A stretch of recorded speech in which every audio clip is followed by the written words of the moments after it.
Hey, welcome everybody to Spirituality Adventures. We're glad you're tuning into this episode. We are a viewer and listener supported podcast, so we really appreciate you listening, watching on YouTube. We really encourage you to subscribe to whatever platform you're using. If you're on YouTube, hit that subscribe button, or if you're on Apple or however you listen to a podcast, be sure and subscribe. We greatly appreciate it. Also, make comments if you like it and share it if you like it. We really need people to make comments and share the episodes that you like. And then also, if you're not already a supporter, we really would encourage you to go to spiritualityadventures.com and you can pick a tier, and we have bonus content for every type of giver. This is a nonprofit, so they're tax-deductible donations, but we do provide bonus content for those who are supporters. So be a part of the team, help support Spirituality Adventures, and we're so glad you're tuning into this episode.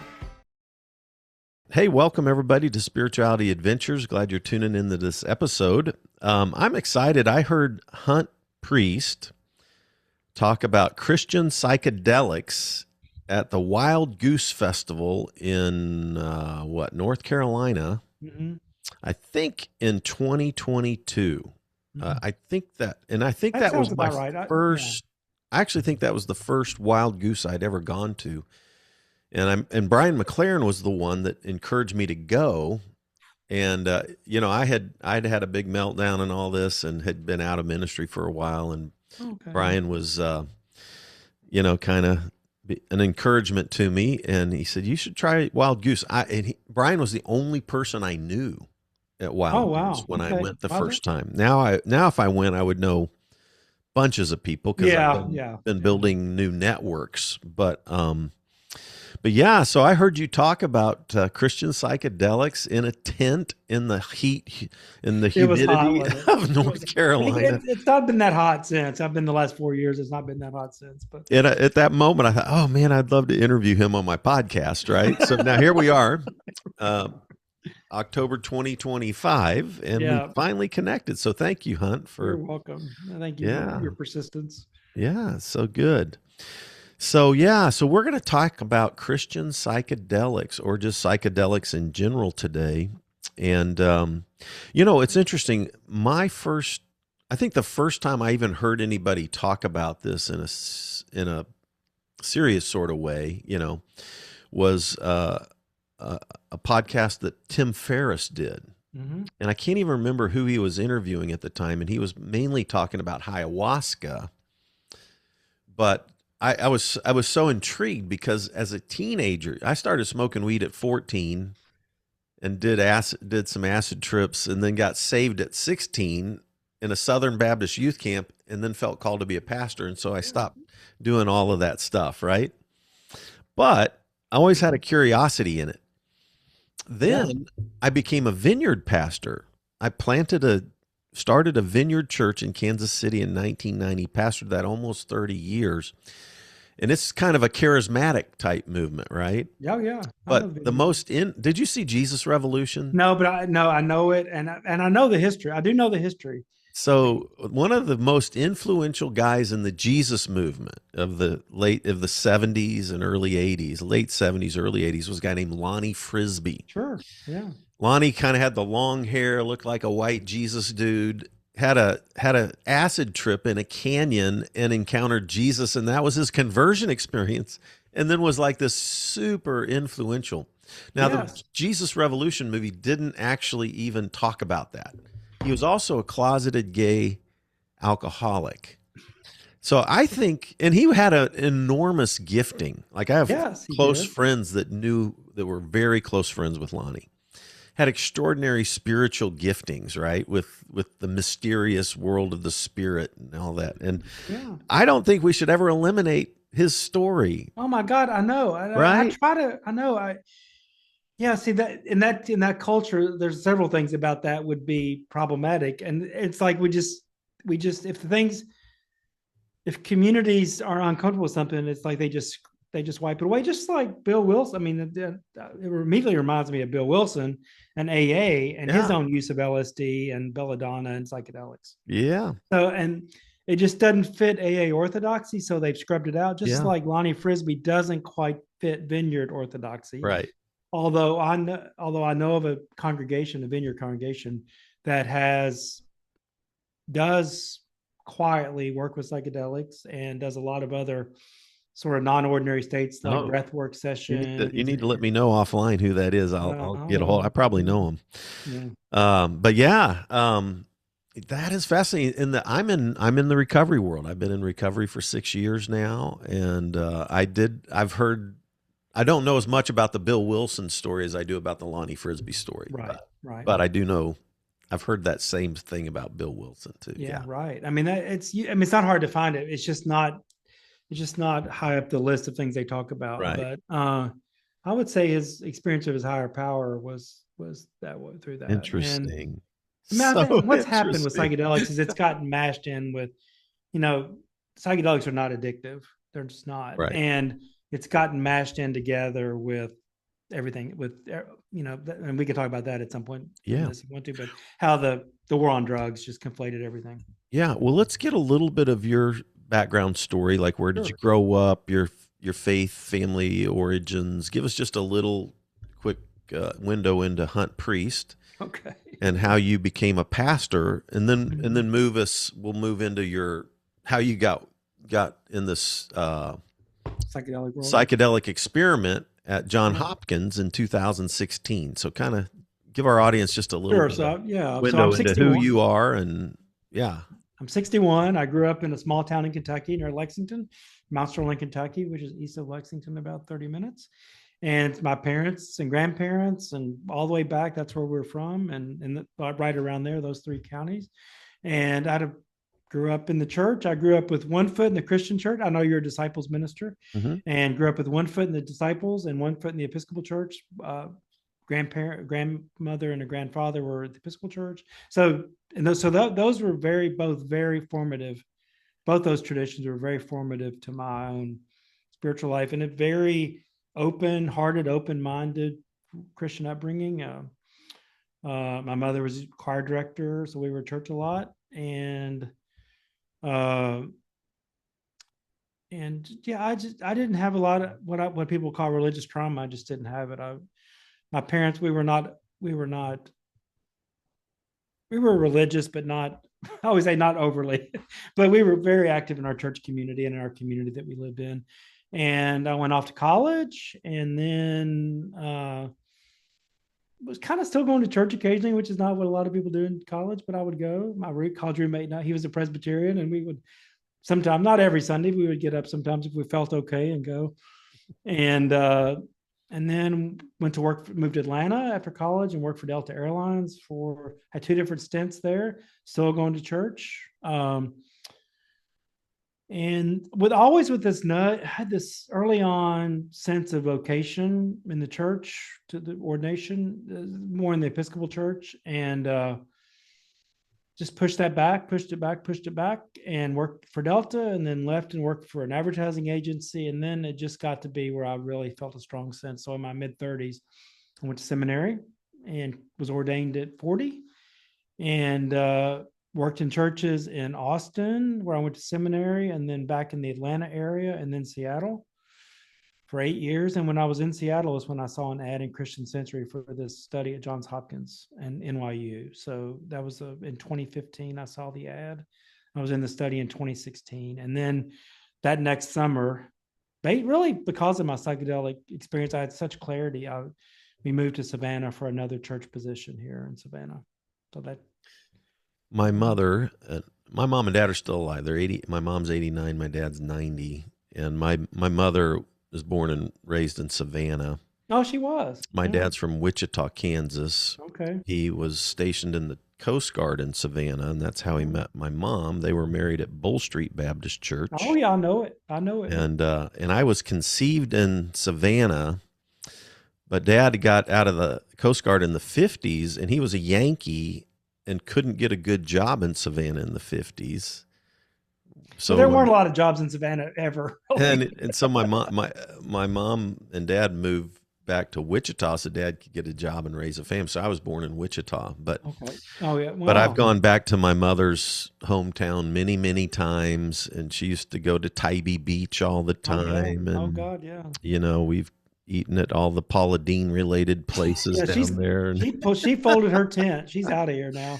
but she was there for a long time. Oh yeah, she I've was. been going there a while, and then her brother had one too, or something, right? Her Or sons, I think. oh, her son. Okay, Yeah. yeah. Yeah. Anyway, Yeah. yeah. You So, still have family here? Is there still family in so Savannah? we still have family in Georgia and in Alabama Okay. on my mom's side of the family. Okay. Yeah, Good.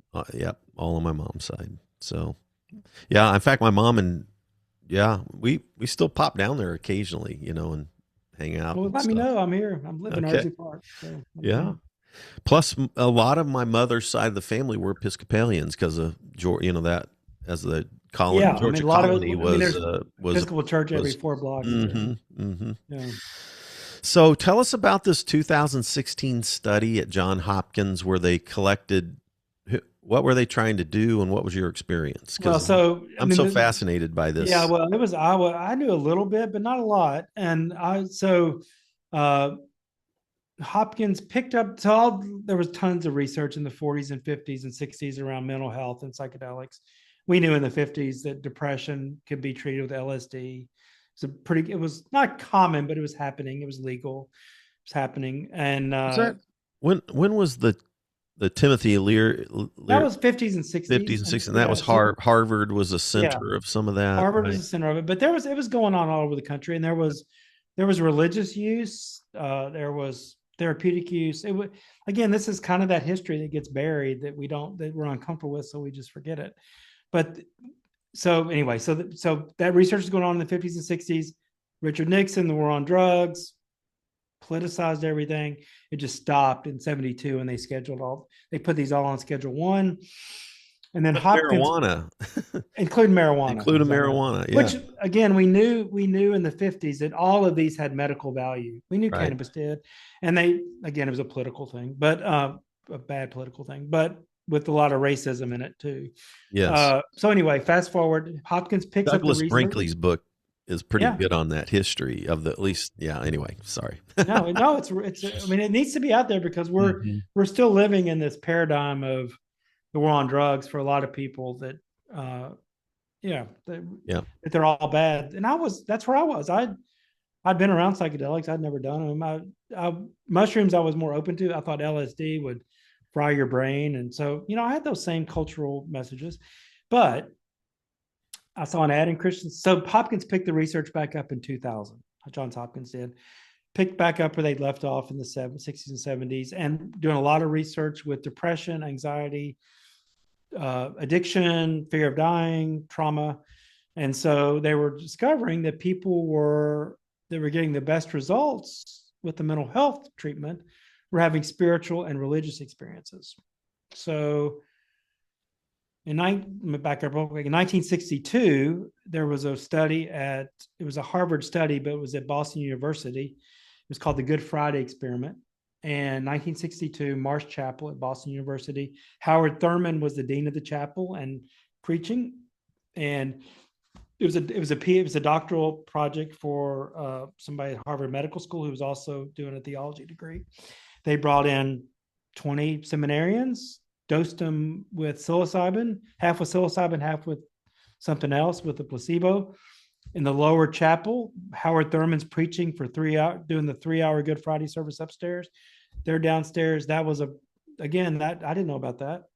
I didn't know Howard Thurman was involved. Howard Thurman invited them to be there. For people to know who Howard Thurman is, he was Martin Luther King's spiritual director, very quiet, spiritual voice of the civil rights movement, very important person. His book, Jesus and the Disinherited. Disinherited is one of my favorites. Oh my God. And this book on meditation. I was reading his book on meditation, his book of meditations when I came across the Good Friday Experiment. So that's an important, again, when we think that this is not a Christian conversation, it actually is. Not just because of Howard Thurman, but other people. So anyway, so Hopkins picked up the research, and Bill Richards and a couple other people wanted to redo the Good Friday Experiment with better science and not just Christians. So they put out a call for religious professionals who were psychedelically naive. I saw it in Christian Century. I thought, my God, I won't get in because everybody's going to want to do this. But they didn't, it turns out. And I got in, and they did a extensive mental health screen, physical screening. We were not in a mental health study, but they were using that protocol with us to see how we responded. I think 30 of us went through this. Yeah. What's that? How many people? 30. 30. And were they all clergy? Yeah, all clergy of various traditions. Isn't that wild? I mean, one or two Buddhists, they don't have the monks, and then a Muslim chaplain, a woman, and then 4 rabbis, and the rest of us were Christian clergy of various denominations. It's like a joke. I know it is. And I'm close to a lot of people, but there's a Jewish and a Muslim and a Christian organization. 3 of us are very close and try to work together on stuff. Interesting. In fact, that's how, in some ways, that joke gets used in the way the story's getting told from the study. It's like your priest on drugs, a rabbi, Muslim leader, and a priest walk into a study, that kind of stuff. But so anyway, it took forever to finish it. This was before Michael Pollan's book, How to Change Your Mind. So it was not in the public consciousness as much as it is now. And they had a hard time filling it. They couldn't find rabbis who were psychedelically naive, honestly. The Jewish community doesn't have the baggage we have about it. And it was hard to find a Muslim. And it was kind of hard to find Christians that were willing to do it. But they found us, and we did it. It took a long time to finish it, long time to publish it. And it got published in May. Michael Pollan wrote a big article in the New Yorker about several of us. And since then, we've been doing a lot of podcasts and things. So it's out there. It's not hard to find. And I can send you the link. Michael Pollan's, that Netflix series he did on How to Change Your Mind. Yeah. So those were all the people that I worked with were in that. So I had no idea that in some ways what I was walking into, that it was the best researchers in psychedelics in the world, and I was getting to work with them. And they were the kindest, most welcoming people. They were so interested in what we thought and what we were doing, and just amazing. Have you ever heard of Tina Shermer Sellers? Okay. No. She wrote a book called God, Sex, and the Conservative Church. And she's a PhD in sex therapy and family therapy. And she anyway, I've had her on a couple of times talking about, purity culture and sex and all that kind of stuff. She's great, but she's also in some kind of study going on right now with psychedelics. And I was curious if you'd run across her. No, but anyway. I'll go back to look at your podcast. I mean, I've looked at them. Go back Tina Shermer Sellers. She also did a manual for called Shameless Parenting on how to raise your kids in a sex positive thing. But she's gotten really interested in this whole area. And I know she's with some pretty high quality science, double placebo, blind studies, all that stuff. Feel free to connect us. I'd be fascinated to know. Yeah. So what was you did this thing, and you actually had a pretty powerful encounter too, right? So the protocol in the study, in the study. Oh God. I mean, you don't have to be in a church to have a spiritual experience. In fact, maybe it's better not to be in a church. You don't have a but I mean, part of it was the way they really did a beautiful job of lowering our anxiety, making us feel comfortable. There were multiple Zoom conversations before, and then they were just so welcoming and so concerned that we felt comfortable without just get you as comfortable as you can be so that you can have the experience you need to have or want to have, that's available. So I mean, it was basically a hospital room that had been turned into a living room, and with sofas and bookshelves and books and art on the wall, and showed up at 9:00 on a Tuesday morning and sat and talked to the 2 guides and sat in there and talked for a while. And then they gave me had a prescription for a Schedule 1 drug from the Hopkins pharmacy, psilocybin, a medium high dose, and took it and said a prayer and put my eye shades on and put the headsets on and had a big adventure, and then, which I can talk about. And then a Hey, month later, came spirituality back and adventures. but yeah, exactly. Had a big spiritual adventure. And, and then a month later went back. The protocols of 2 sessions a month apart, a little bit higher dose, and had a very equally profound with some connection and overlay and some very different. So, but very rooted in, I think, certainly in Christian spirituality, and also in my role as an ordained person.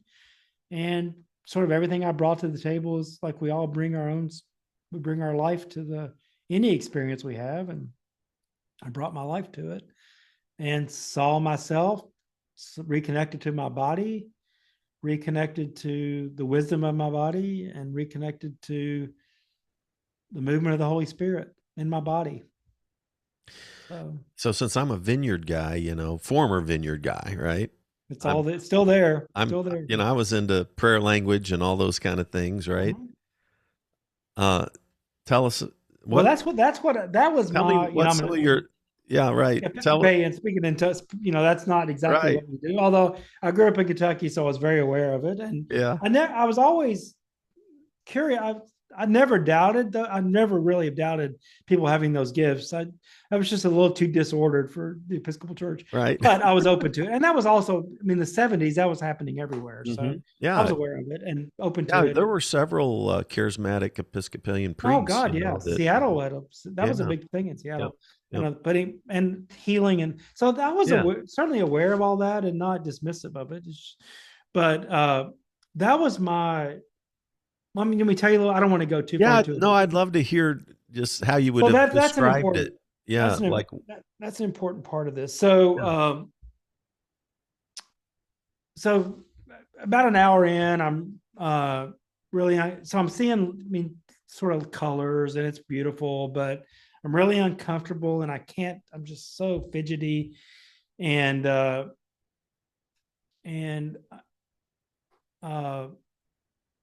I just can't quite get comfortable. And then I start feeling this really powerful electric current coming from the base of my spine. And let me back up. So sorry about that.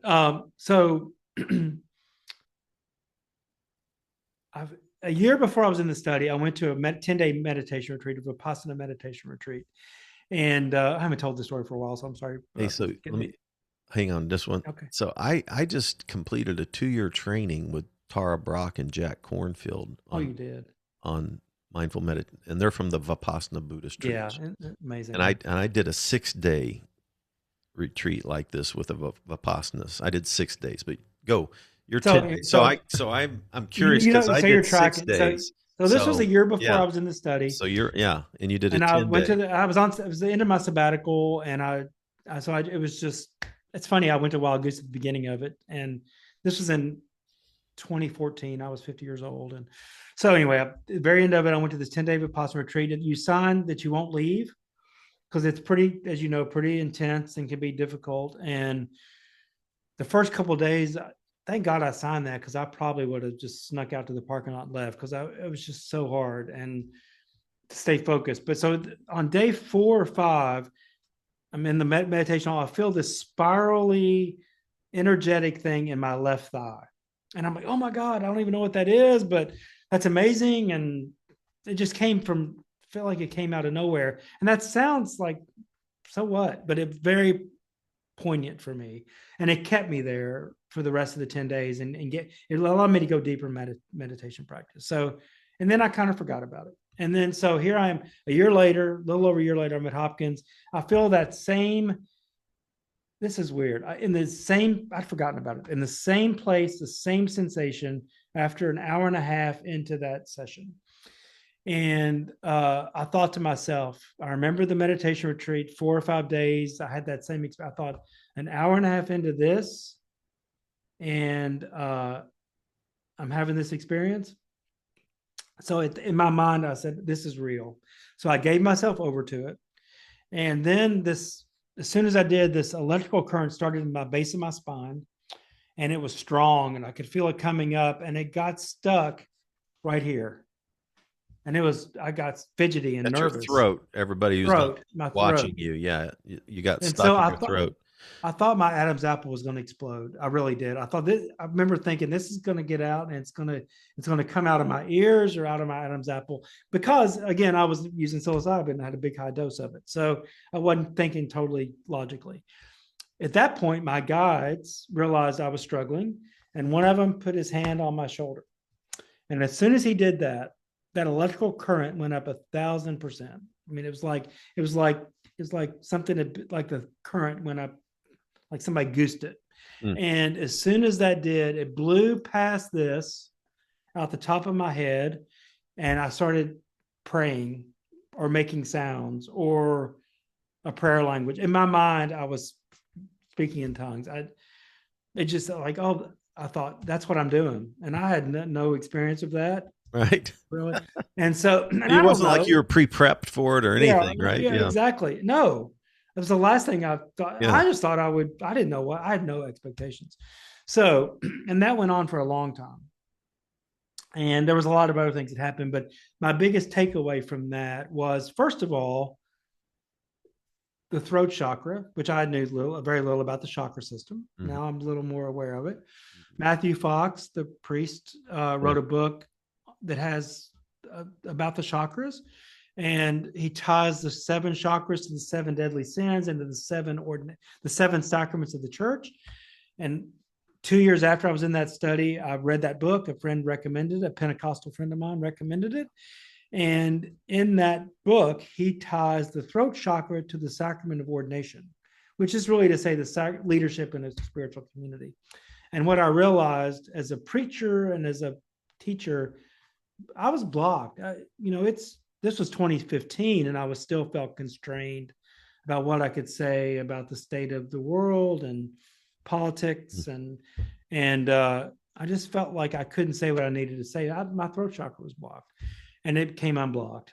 Interesting. In a dramatic fashion. So that was a big takeaway of this idea of the chakra system and the energy, that a Kundalini awakening, which is something I'd never heard before.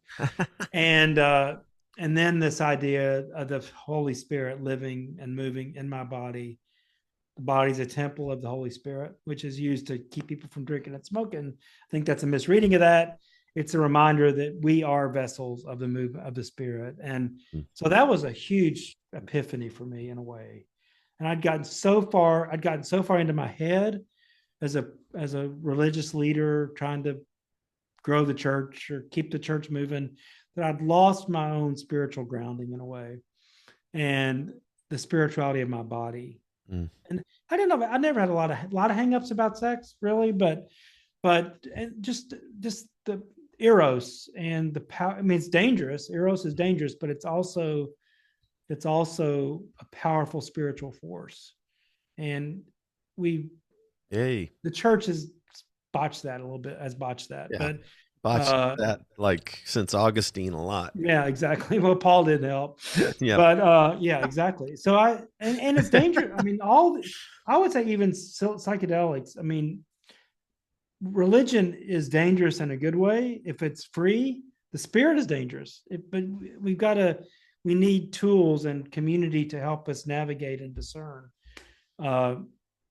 There's so much of this that so much of Christianity's been kind of neutered and diluted, and because of fear. I mean, the Spirit, I think about the Episcopal Church and most mainline denominations, the Holy Spirit's not talked about very much. And if it is, it's a bird. And I think the more Pentecostal traditions understand the power of that. Fire. Yeah, fire. Exactly. Tons fire. Roaring wind. Yeah. So yeah,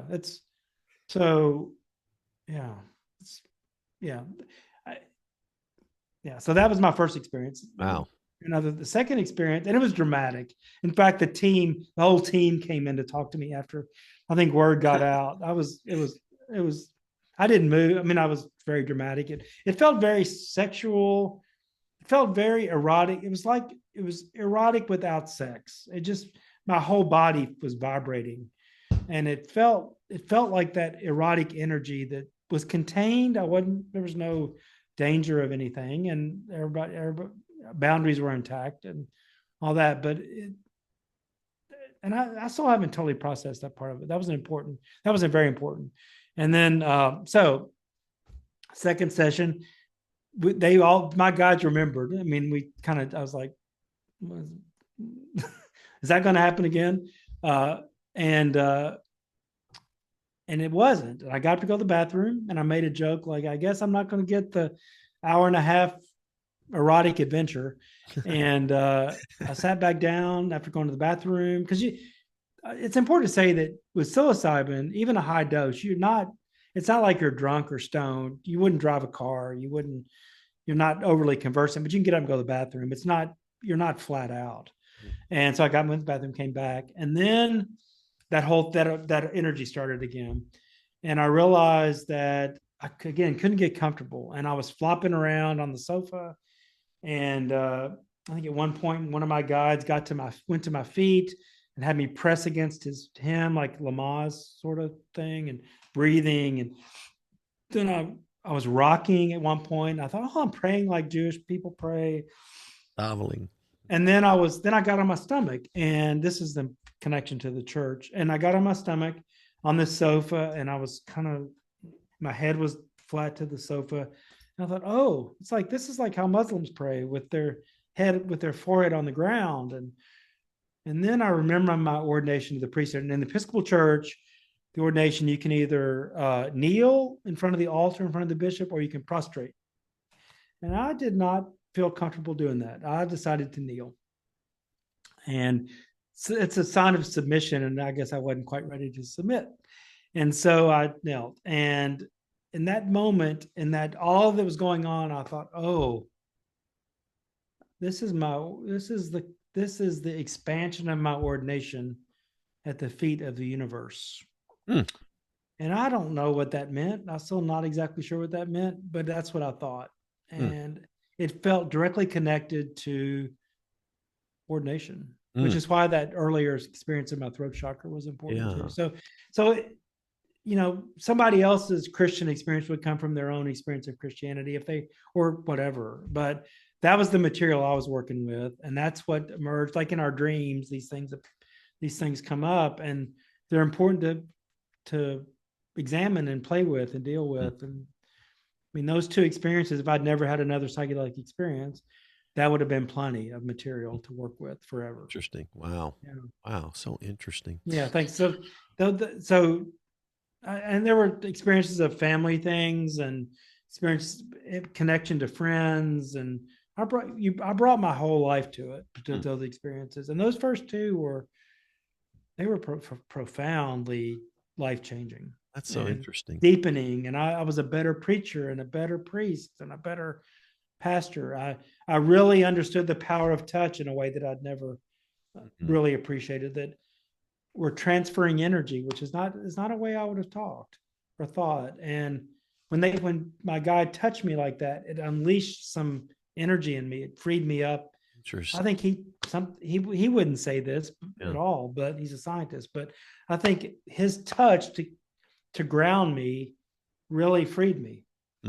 And when I used to pray with people in the hospital or at the altar rail, and they'd ask me to pray, I would lay my hands on their crown chakra. Now is what I would say. And these practices, I think, that we have are vestiges of an earlier wisdom. We knew that something happened here, and it's important when we lay hands on people. It's important to know that there's something happening just beyond just the physical touch, that there's a spiritual connection.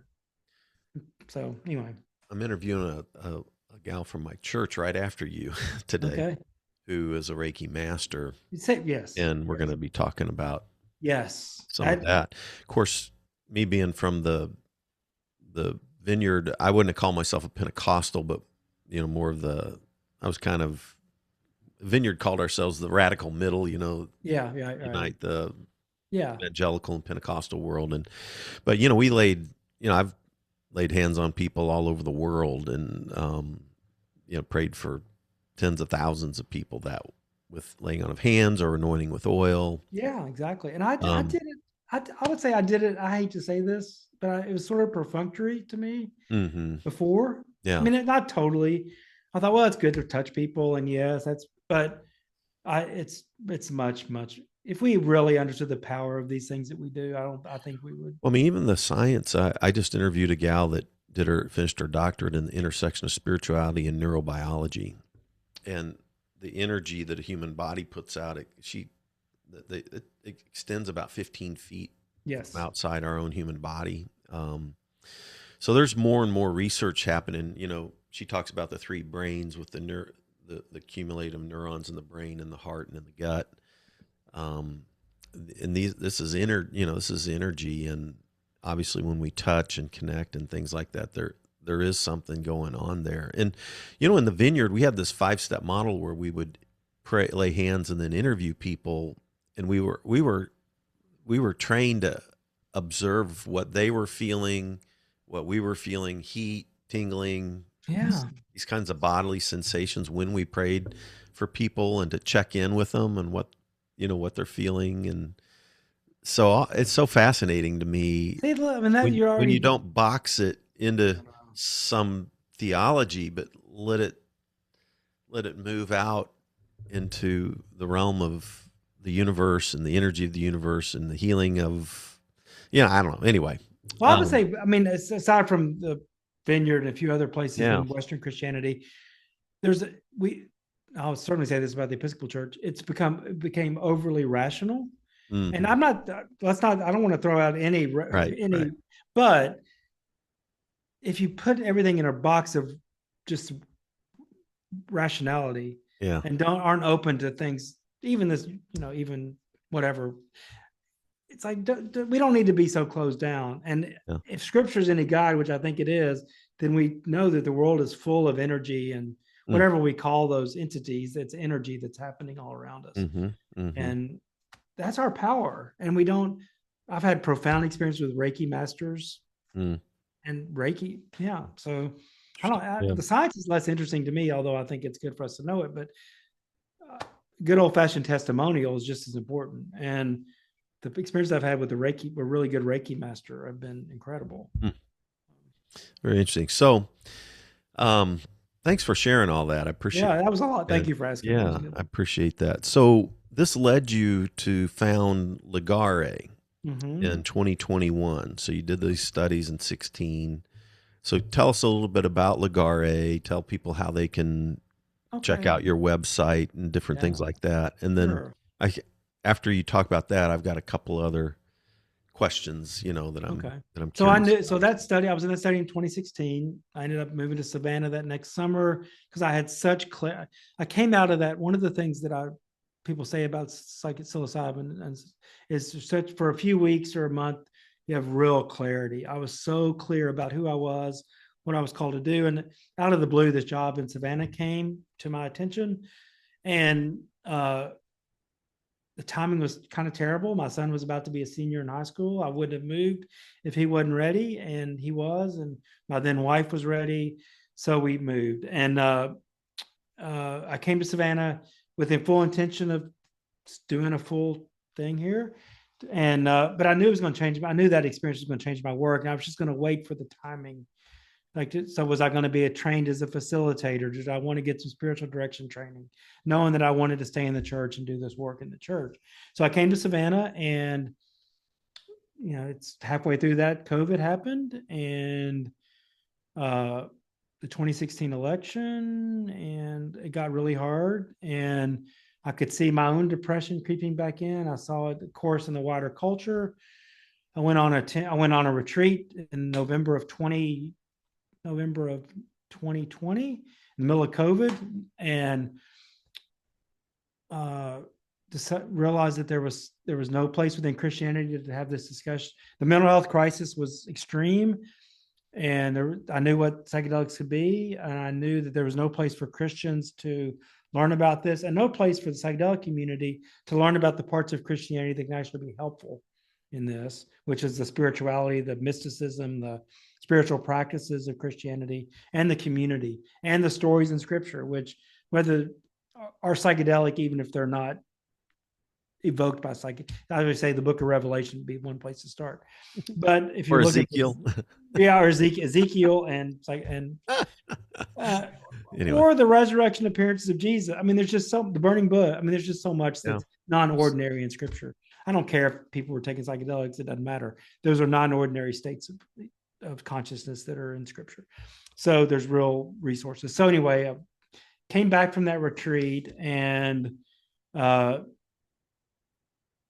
knew a few people and got some financial support to start a educational nonprofit. So in April of 21, I resigned that position and incorporated as a Georgia nonprofit in 2021, and off to the races, and started going to every psychedelic conference I could go to, doing online Zoom. It's still COVID, so doing online Zoom meetings, one-on-one meetings, sort of basic community organizing, and gathered a board and just continued to put out a newsletter. And after about 3.5 years of that, we realized we needed to kind of go deeper. So this past May, we started an online community where people join for a small amount of money, $150 a year, all the way down to zero. So we scholarship it.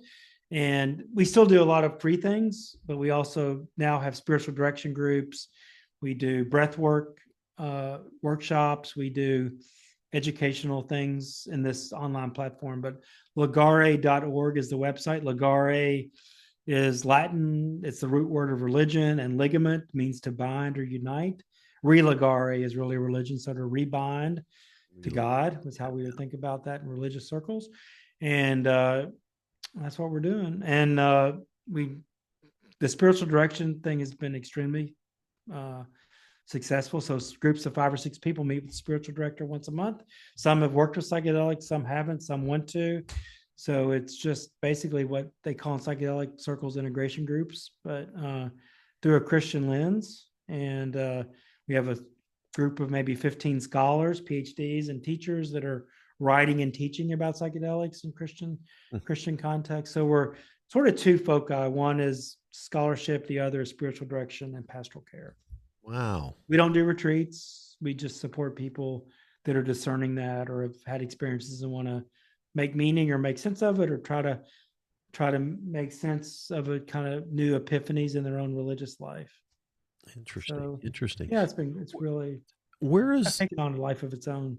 We were at Wild Goose this year. We've been there 4 years, but this year we had a booth and a well-staffed group of about 12 people that staffed the booth, and there were 8 or 9 psychedelic presentations at Wild Goose. We were a Greenbelt for the last 2 years, which is in England. Mm-hmm. Same thing. Group of people that sort of took responsibility and staffed the booth. We talked to 300 people at Greenbelt. Lots of clergy, lots of interested people who couldn't believe that psychedelics were there as part of the conversation. And people have had psychedelic experiences and are Christian. They just haven't necessarily had the opportunity to put those together. And that's what we're doing. Yeah. Two questions I have in terms of where's the research, right? What kind of research is actually going on? Where is it going on with psychedelics, like scientific research stuff? And then I've also heard about people who go through training to be plant therapists, basically. I hear this term quite a bit. Yeah. I actually interviewed one plant therapist here in Kansas City a couple of years ago, Natasha Keisler. But I'm curious what kind of training is out there? What's the best stuff going on in terms of research and therapies? Well, there's 3 states where psychedelics or psilocybin is legal. Oregon, Colorado, and New Mexico is about to come online. New Mexico they're still developing their protocols, but so it's accessible legally in 3 states. Jamaica, the Netherlands, a lot of people go to Mexico. And there's a lot of underground stuff, there's good work happening in the underground, but people need to make sure that they're working with trustworthy people if they do that.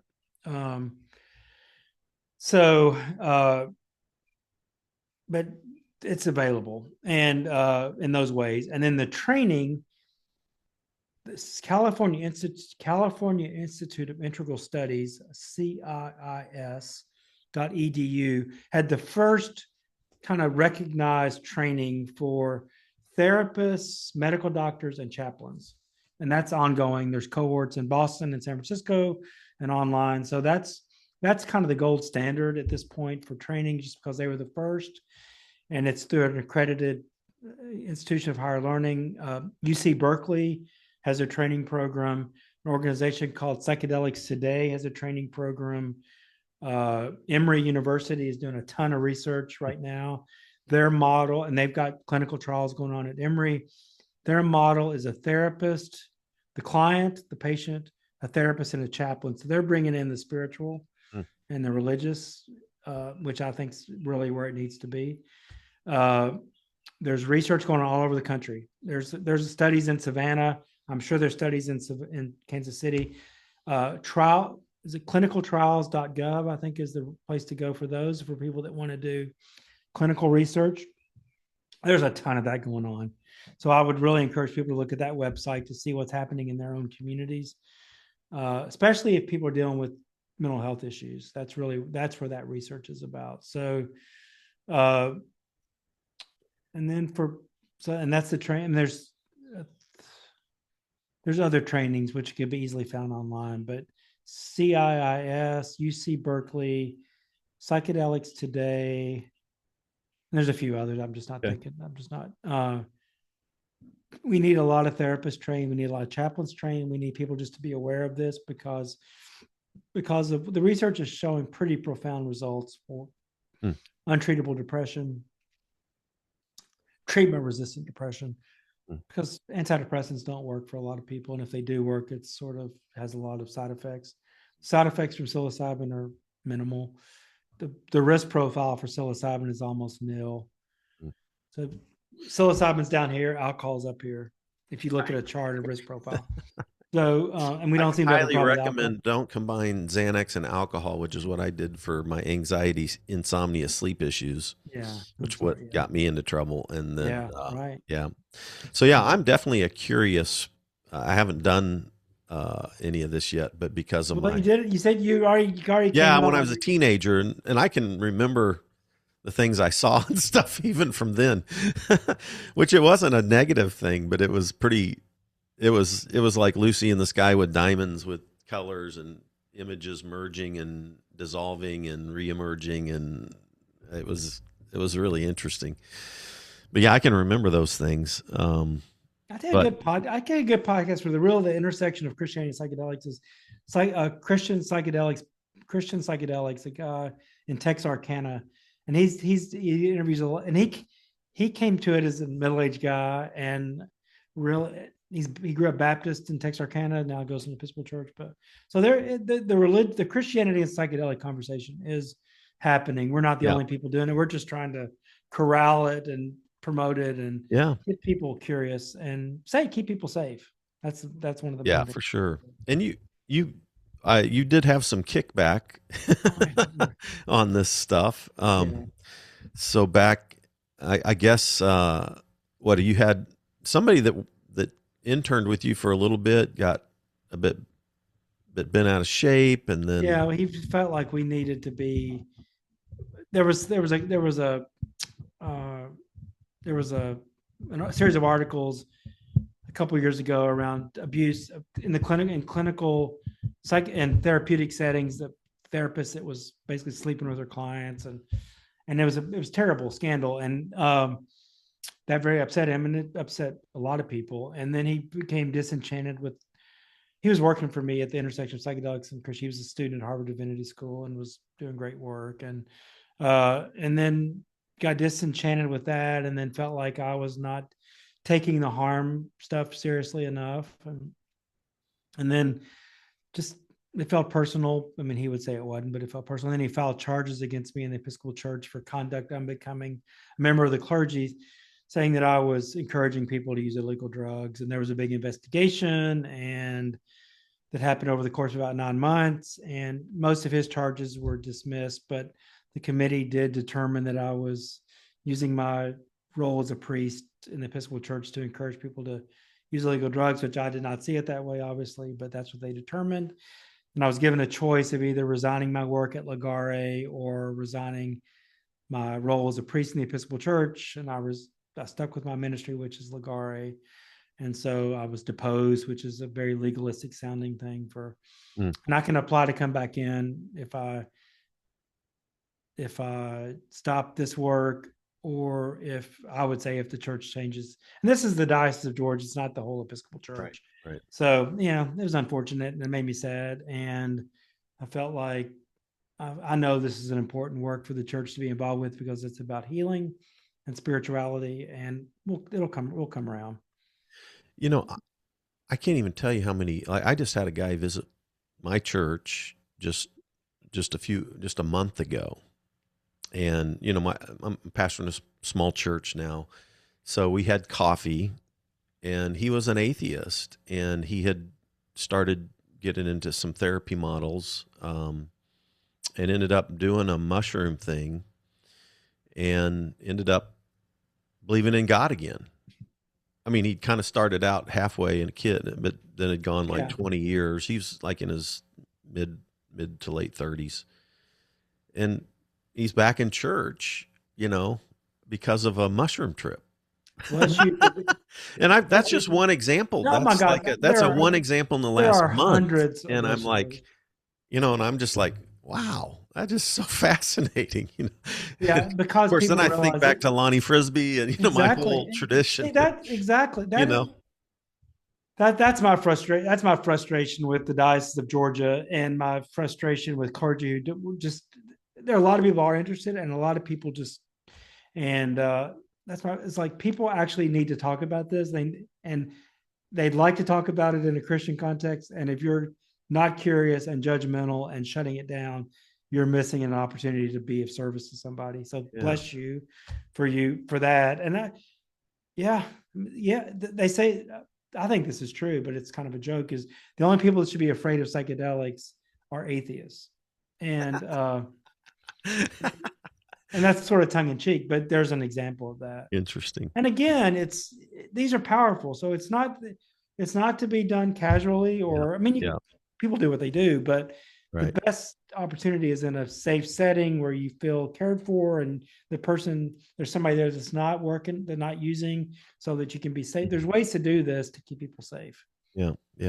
So let me ask you this. We got just a couple more minutes, but when you get into some of these therapy plant models, so I've been told that you can do similar type therapies with certain strains of marijuana. Mm-hmm. I've also heard about these plants in South America, the ayahuasca stuff. Those are very Then powerful. Of course you got peyote's from a mushroom though, right? No, it's cacti. It's cactus. Oh, it's cacti. So there's two basic. Peyote's the cactus, of course, it grows on the Texas-Mexico border. And there's another one called San Pedro, which grows initially in Peru, but it's got mescaline. Mescaline is the active ingredient in the cactus. And then what's in the ayahuasca? That's a plant. It's DMT, which is produced in our brain, but it's also, there's two plants in the jungle that combine, that are cooked together. One plant has the DMT, but your stomach acids would prevent it from becoming psychoactive. This is what's so amazing. And then this other plant gets cooked with it that allows it to actually get into your stomach and then move into your body. That's jumping in the deep end. There's also a toad venom from the Sonoran Desert that has 5-MeO-DMT. Yeah. There's other plants, but psilocybin mushrooms, ayahuasca, which is from the Peruvian jungle, mescaline, the peyote cacti, and the San Pedro, and then there's a plant from East Africa called iboga, which that's a very powerful one. They chew on that, called cat or something like that. That's from over there. Cats from over there. Okay. Yeah, cats from over there too. Yeah. But what they're finding with ibogaine, and Texas government just approved $50 million for this research, for opioid addiction and for PTSD for veterans, ibogaine you have to be monitored. Your heart has to be monitored with that.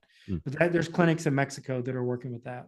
So it's so fascinating to me. And then I was listening to a podcast, and I totally forgot who did it, but a guy had gone back and done archaeological research on ritual wine ceremonies, and they've been able to take like the clay and analyze what the ingredients that were mixed in with the wine in a lot of different ritual ceremonies. Some people even think the Pauline passage about taking the Lord's Supper in an inappropriate way.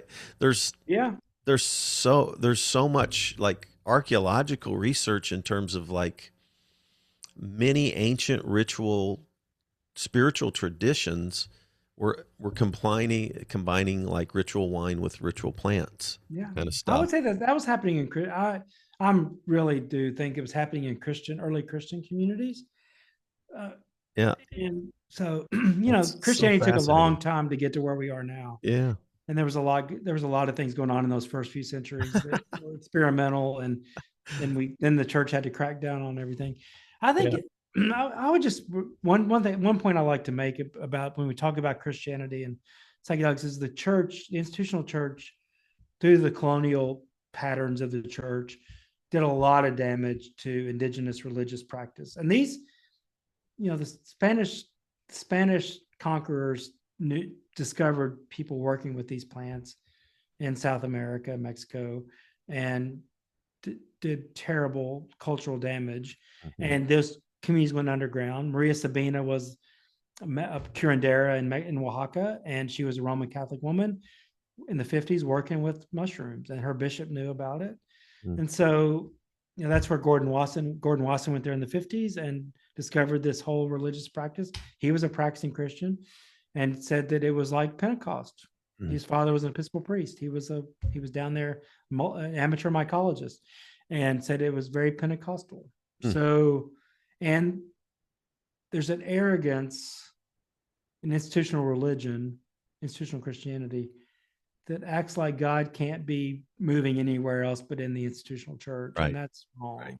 Yeah, I agree. It's done a lot of damage. And thank God these communities have been willing to hold these practices and being willing to, now teach us about it. And I think that's part of the work the church needs to do is atone for not just that part of colonialism, but all of it. But we did real damage to existing religious communities, religious practice. Yeah. And it sort of picked and chose what we wanted to keep. Right. And so anyway. Yes. Yeah. I think and I am a practicing Christian, and I think the Christian tradition has much good to offer the world. Yeah. And much things that we need to let go of. Yeah. And that cultural arrogance is one of them. So, yeah. Sure. Misreading of John. Misreading him. Yeah. Yeah. Yeah. I agree. I agree. And I'm still a pastor. Yeah, I would be too. I took a break. I had a big personal meltdown that became very public because the church I'd founded had grown to a mega church. And so I wound up, having a lot of publicity around my most embarrassing moment in life, and took a big break, which I needed. And yeah, you needed it.